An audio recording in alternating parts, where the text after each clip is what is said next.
NSS നേതൃത്വവും കോൺഗ്രസ് നേതാവ് രമേശ് ചെന്നിത്തലയും തമ്മിൽ മഞ്ഞുരുകുന്നു. മന്നം ജയന്തി ആഘോഷത്തിൽ മുഖ്യപ്രഭാഷണം നടത്താൻ രമേശ് ചെന്നിത്തലയ്ക്ക് NSSന്റെ ക്ഷണം. അതേസമയം പരിപാടിയിൽ പങ്കെടുക്കുമെന്ന് രമേശ് ചെന്നിത്തല പറഞ്ഞു. 2013 മുതൽ തുടരുന്ന അകൽച്ചയ്ക്കാണ് ഇതോടെ അവസാനമാകുന്നത്. NSS ജനറൽ സെക്രട്ടറിയുടെ താക്കോൽ സ്ഥാന പരാമർശത്തെ ചെന്നിത്തല തള്ളിപ്പറഞ്ഞതായിരുന്നു അകൽച്ചയ്ക്ക് കാരണം. ഉമ്മൻചാണ്ടി സർക്കാരിൽ താക്കോൽ സ്ഥാനത്തേക്ക് രമേശ് ചെന്നിത്തലയെ കൊണ്ടുവരണം എന്ന NSS general secretary G. Sukumaran നായരുടെ പ്രസ്താവന വലിയ വിവാദമായിരുന്നു. മന്നം ജയന്തി ആഘോഷത്തിലേക്ക് NSS നേതൃത്വം ചെന്നിത്തലയെ ക്ഷണിച്ചതോടെ ഇരു കൂട്ടർക്കുമിടയിലെ മഞ്ഞുരുകലിനാണ് സാഹചര്യം ഒരുങ്ങിയിരിക്കുന്നത്. മന്നം ജയന്തി ആഘോഷത്തിൽ മുഖ്യപ്രഭാഷണം നടത്താൻ രമേശ് ചെന്നിത്തലയെ ക്ഷണിച്ചിരിക്കുകയാണ് NSS. അതേസമയം NSS മന്നം ശതാബ്ദിയിൽ ക്ഷണിച്ചതിൽ സന്തോഷമെന്നും പരിപാടിയിൽ പങ്കെടുക്കുമെന്നും രമേശ് ചെന്നിത്തല പറഞ്ഞു. മന്നം ശതാബ്ദി സമ്മേളനത്തിൽ എന്നെ ക്ഷണിച്ചിട്ടുണ്ട്. അതെനിക്ക് സന്തോഷമുള്ളൊരു കാര്യമാണ്. തീർച്ചയായിട്ടും ഞാൻ ആ സമ്മേളനത്തിൽ പങ്കെടുക്കും.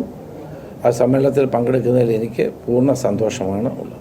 അകൽച്ചയെക്കുറിച്ച് വിശദീകരിക്കാൻ ആഗ്രഹിക്കുന്നില്ല. ക്ഷണിച്ചതിൽ പ്രത്യേക നന്ദിയുണ്ട്. എന്നും വഴക്കിട്ട് നിൽക്കേണ്ട കാര്യമില്ലെന്നും എല്ലാവരുമായും യോജിച്ചു പോകുമെന്നും അദ്ദേഹം കൂട്ടിച്ചേർത്തു. News desk, Amrita TV.